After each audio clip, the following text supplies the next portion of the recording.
Hi friends, आज day 26 है और आज के दिन हम अपनी गलतियों को इवैल्यूएट करने वाले हैं। एक तरह से गलतियों को हम देखने वाले हैं कि क्या हमने उन गलतियों से सीखा है। हम लाइफ में कभी ना कभी कोई ना कोई मिस्टेक कर बैठते हैं, राइट। जाने में अनजाने में हम ऐसा हो जाता है, जो हम नहीं करना चाहते थे वो हो गया। मे बी हमने किसी को कुछ गलत बोल दिया, या फिर कोई एग्जाम्स हमने गलत लिख करके आ गए, जबकि हम पढ़ के बहुत अच्छे से गए थे, लेकिन फिर भी हमने गलत अटेम्प्ट कर दिया, राइट। या फिर हम इंटरव्यू में गए थे, इंटरव्यू में हमें पता था वो क्वेश्चंस देने हैं, लेकिन फिर भी हम गलत इंटरव्यू अटेम्प्ट करके आ गए, नहीं वो दे पाए आंसर जो हमें देना चाहिए था। तो इस तरह से, या फिर जो की होता है कि अचानक से आप ड्राइव कर रहे हो और आपने रेड लाइट जंप कर दिया और ट्रैफिक पुलिस ने आपके ऊपर चालान लगा दिया, तो वो आप चाहते तो नहीं थे लेकिन हो गया। सो इस तरह की छोटी बड़ी गलतियां बहुत सारी होती हैं। कभी कभी हम अपने पेरेंट्स से बहुत रूडली बात कर जाते हैं और हमें लगता है हम ऐसा करना नहीं चाहते थे, पर ऐसा हो गया, राइट। सो ऐसी छोटी बड़ी गलतियां बहुत सारी होंगी।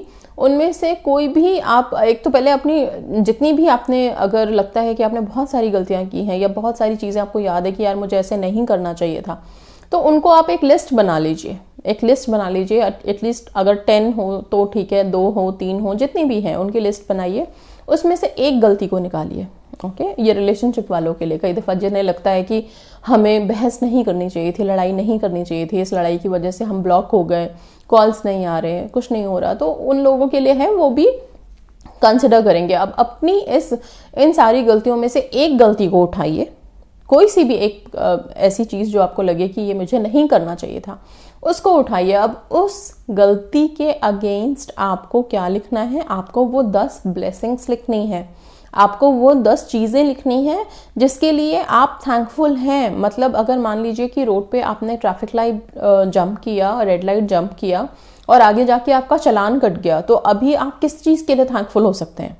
अभी तो लगेगा कि एक तो ट्रैफिक लाइट जंप किया, ऊपर से चालान लग गया, तो अभी थैंकफुल किस बात के लिए? थैंकफुल उस बात के लिए कि वो जो पुलिस वाला वहाँ खड़ा है वो आप लोगों की सेफ्टी के लिए खड़ा है। अगर वो इतना स्ट्रिक्ट ना हो तो हर कोई रेड लाइट जंप करने लगेगा, फिर तो क्या होगा सोचो।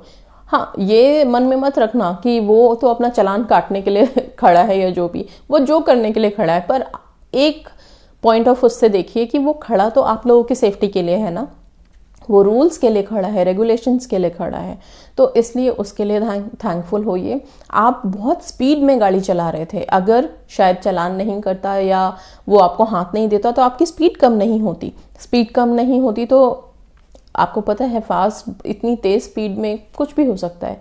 सो उस चीज़ को कंट्रोल में लाने के लिए थैंकफुल हो सकते हैं, राइट। इस तरह से छोटी छोटी बहुत सारी चीज़ें, आपकी फैमिली आपके साथ है, आपने आपको वहाँ पे स्टॉप किया तो आप अपनी फैमिली को भी सेफ रख पाए, उस चीज़ के लिए थैंक यू।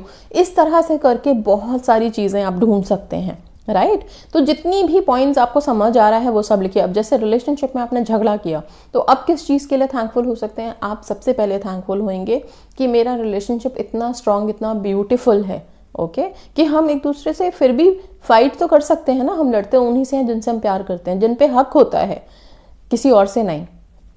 तो इस तरह की सोच के साथ कि उसमें भी पॉजिटिविटी कि हाँ, हम एक दूसरे को मिस कर रहे हैं, अभी इस चीज़ के बाद बहुत याद आ रही है, सो थैंक यू। अब इस रिलेशनशिप की वैल्यू समझ में आ रही है, अब हम एक दूसरे के साथ रहना चाहते हैं। इस तरह की पॉजिटिव लाइंस बना करके आपको अपनी उस गलती के बारे में लिखना है, okay. I am telling you guys कि पहले अपनी गलतियों को लिखिए, जितनी भी गलतियां हैं उसमें से एक गलती को सिलेक्ट करिए, उसके बारे में पॉजिटिव लिखिए कि उस गलती से आपने क्या सीखा, क्या सीख मिली आपको, ठीक है। और फिर वो किस तरह से आपके लिए बेनिफिशियल हो सकता है, उसके बारे में क्या सीखा और फिर किस तरह से उसने आपको इफेक्ट किया, उस चीज़ को लिखते हुए यहाँ पे आप लिखेंगे। बहुत सिंपल रखिएगा, कोई बहुत परेशान होने की ज़रूरत नहीं है। अच्छा मैं ये लिख सकता हूँ, वो लिख सकता हूँ, सिंपल कि अगर मैंने रिलेशनशिप में लड़ाई की तो इससे मुझे बस यही सीख मिली कि आगे मुझे कभी भी हार्ड लैंग्वेज यूज़ नहीं करनी है, बहुत प्यार से रहना, अंडरस्टैंड करना एक दूसरे को, ठीक है। और इससे यही है कि हाँ, हमें एक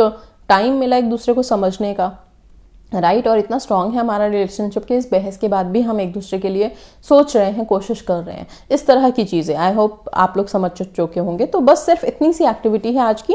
एंड यस, डे 1 डे 2 की एक्टिविटी रिपीट कीजिए, कल 27 एंड 28, बस जादू प्रैक्टिस इज ओवर देन। सो कल मिलते हैं और तब तक के लिए thank you, God bless you.